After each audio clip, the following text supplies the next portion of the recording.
এলাকায় দেখা যাচ্ছে একটা পুকুর ছিল, সেটা দেখছি ময়লা ফেলে এলাকাবাসীরা বুঝে দিচ্ছে, কিছু রাবিশও ফেলা আছে এলাকাবাসী। 23 নম্বর হয়েছিল ব্যানার্জি রোড তো না, ওটা এলাকাবাসীরা কিন্তু রাবিশ ফেলে বন্ধ করেনি।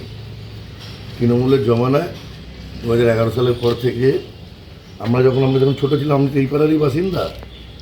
ওই পুকুরটা খুব সুন্দর পুকুর ছিল, ওই পুকুরে পার্সোনাল প্রপার্টি ছিলেন, সেই পুকুরে রাজহাঁস চড়তো, মাছ যেত, বাচ্চারা চান করতে যেত।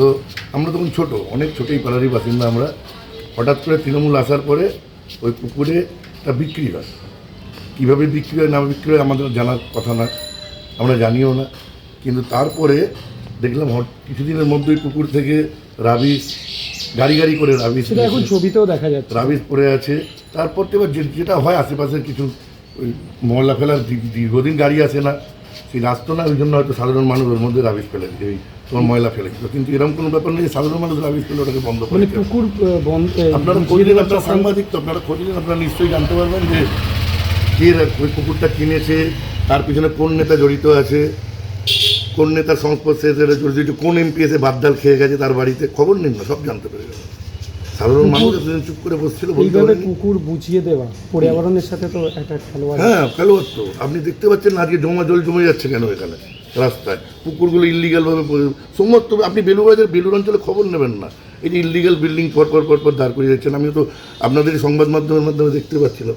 আমরা এতদিন বলিনি বা বলতে পারিনি, সেই সাহস হয়নি। এই পার বুথে বলছে 10 লাখ টাকা করে এসছে। আমাদের এই বুথটার নাম হচ্ছে 99 নম্বর বুথ। 99 নম্বর বুথে পার বুথে বলছে 10 লাখ টাকা করে এসছে। দেখুন আমাদের পাড়ায় ঢুকে দেখুন 10 লাখ টাকার কী কাজ হয়েছে। এই রাস্তা বিগত 5-6 বছর আগে একবার হয়েছে। এখানে যে এক্স কাউন্সিলর তাকে জিজ্ঞেস করবেন যে 10 লাখ টাকা পার বুথে কোথায় গেল। আমরা তো জানতে চাইছি, মানুষ প্রশ্ন তুলছে তো। এই নর্দমার ধারে আপনার যদি নর্দমা থাকেন, নর্দমার ধারে দুটো করে ইট দেওয়া হয়েছে, ব্যাস 10 লাখ টাকা শেষ। এগুলো প্রশ্ন থেকেই যাবে সাধারণ মানুষের মধ্যে, এই 10 লাখ টাকাটা গেল কোথায়। এই যে ইনারা বললেন পাড়ায় পাড়ায় সমাধান, 10 লাখ টাকা করে পার বুথে, কোথায় গেল, কে নিল, কার পকেটে গেল। আচ্ছা, আরেকটা প্রশ্ন, আশেপাশে দেখা যাচ্ছে বহুতল। আপনি বহুতল দেখে দেখে আপনি পাগল হয়ে যাবেন। বহুতল দেখবেন কে 7 তলা 8 তলা, আগে যান, একটু আগে যান, গিয়ে দেখতে পাবেন 7 তলা বিল্ডিং দাঁড়িয়ে আছে। কত ফুট জায়গা এটা, আপনি দেখুন এটা কত ফুট জায়গা হবে। সাধারণ মানুষ বলে কোনো লাভ হবে না। আমরা 2011 পর থেকে মুখে বলতে পারিনি, বলার জায়গাতেই নেই। আমরা বললেই কেস মারধর, কে যাবে ভাই, সাধারণ মানুষ হেফাজতের মধ্যে যেতে যায় না। এখন একটা নতুন সরকার এসছে, আমরা তার কাছে অনুরোধ করছি, 2-1টা জায়গায় দেখছি অ্যাকশান হচ্ছে, যদি হয় খুব ভালো, তাহলে তার প্রতি আমাদের আশা থাকে।